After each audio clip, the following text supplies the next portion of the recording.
गांव मीरापुर की सुबह कुछ अलग होती थी। जैसे ही सूरज की पहली किरणें पीपल के पत्तों को छूती, पक्षियों का कोरस शुरू हो जाता। कौवे की टाय टाय, मैना की टी टी और कबूतरों की गुटरगू। इसी गांव में एक पुराने घर में रहती थी फूलवती दादी। उम्र करीब 70 के पार, लेकिन चाल में चुस्ती और आवाज में मिठास ऐसी कि कोई भी बच्चा उनके पास बैठकर कहानी सुनना चाहे। सिर पर पल्ला, कान में मोती की बाली और माथे पर लाल बिंदी। उनकी रसोई से हर सुबह घी की खुशबू आती थी और आंगन में तुलसी के पास एक पीतल की घंटी टंगी थी जो रोज सुबह चीकू बजाता था। चीकू यानी उनका पोता, 10 साल का, गोरा चिट्टा, थोड़ा मोटा पर बहुत ही नटखट। उसकी आंखों में चमक थी, जैसे हर वक्त कुछ नया जानने की भूख हो। उसके सवालों की कोई सीमा नहीं थी। दादी, तारे क्यों टिमटिमाते हैं? बिल्ली रात में क्यों दिखती है? आपके बाल सफेद क्यों हैं और मेरे काले क्यों हैं? दादी मुस्कुरा देती। बच्चा, जब तुम मेरे जितना दिमाग लगा लोगे तो बाल खुद ब खुद सफेद हो जाएंगे। दादी रात में चूल्हा बुझा देती और आंगन में चारपाई बिछाकर कहानियां सुनाने बैठती। उस रात चांदनी कुछ अलग थी। चीकू ने पूछा, दादी, इस गांव में कोई जादू वादू होता है क्या? दादी कुछ देर चुप रही, फिर बोली, हुआ करता था बहुत पहले, पर अब सब भूल गए हैं। क्या क्या हुआ करता था? दादी ने आंखें बंद कर ली, जैसे कोई पुरानी याद जाग गई हो। गांव के बाहर एक पुराना कुआं है, पीपल के नीचे। लोग कहते हैं वहां कोई नहीं जाता, लेकिन मैं जानती हूँ वो सिर्फ एक कुआं नहीं, बल्कि एक दरवाजा है, एक जादुई दुनिया का। चीकू की सांसें थम गई। उसकी आंखों में ताज्जुब था। अगले दिन सूरज ढलने के बाद जब दादी मंदिर गई, चीकू चुपचाप कुएं की ओर निकल पड़ा। गांव की गलियों से होते हुए वह खेतों को पार करके पहुंचा। पीपल के नीचे सचमुच एक पुराना सा कुआं था।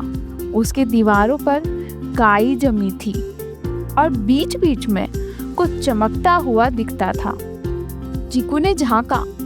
कुएं के भीतर हल्की नीली रोशनी थी जो गहराई से ऊपर आ रही थी। अचानक जमीन हिलने लगी और एक तेज हवा चलने लगी। चीकू का पैर फिसला और वह कुएं के अंदर गिर गया।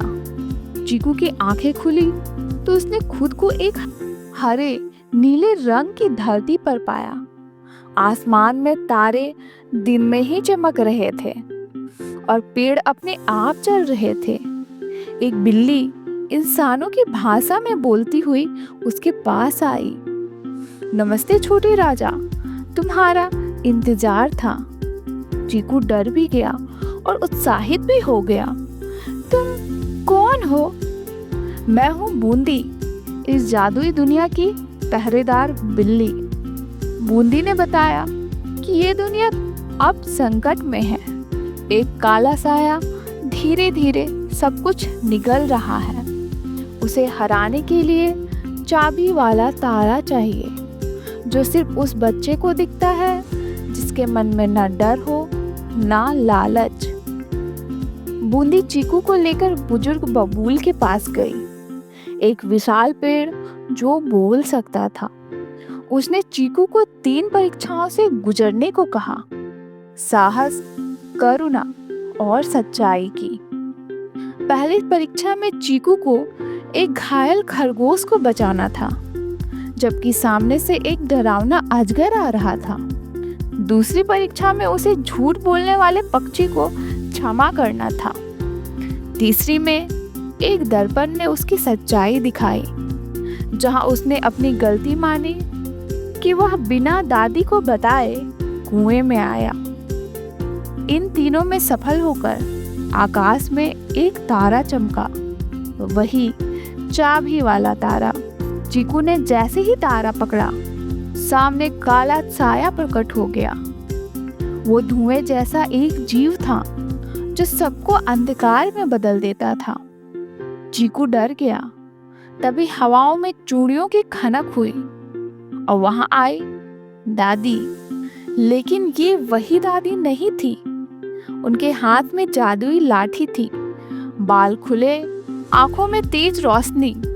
उन्होंने कहा, चीकू, मैं इस दुनिया की पूर्व रक्षक थी, लेकिन अब वक्त है एक नया रक्षक बने।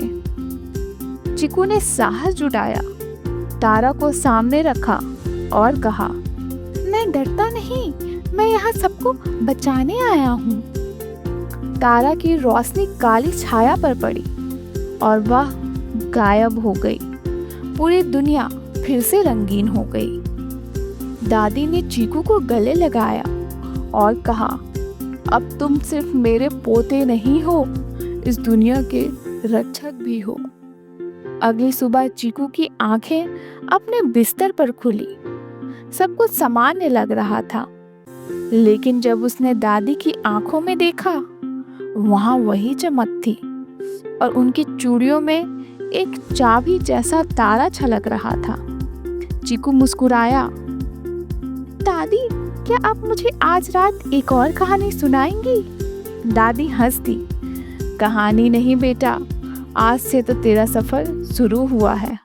तो दोस्तों, ये थी हमारी आज की मज़ेदार कहानी। उम्मीद है आपको मज़ा आया होगा और आपकी कल्पनाओं को पंख मिले होंगे।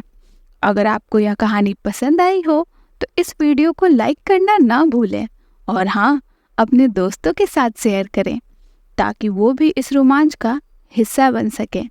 चैनल को सब्सक्राइब कर लें और बेल आइकन को दबा दें ताकि अगली बार की कहानी आप मिस ना कर सकें। तब तक के लिए सुनते रहिए और सोचते रहिए। मिलते हैं अगली कहानी में। धन्यवाद।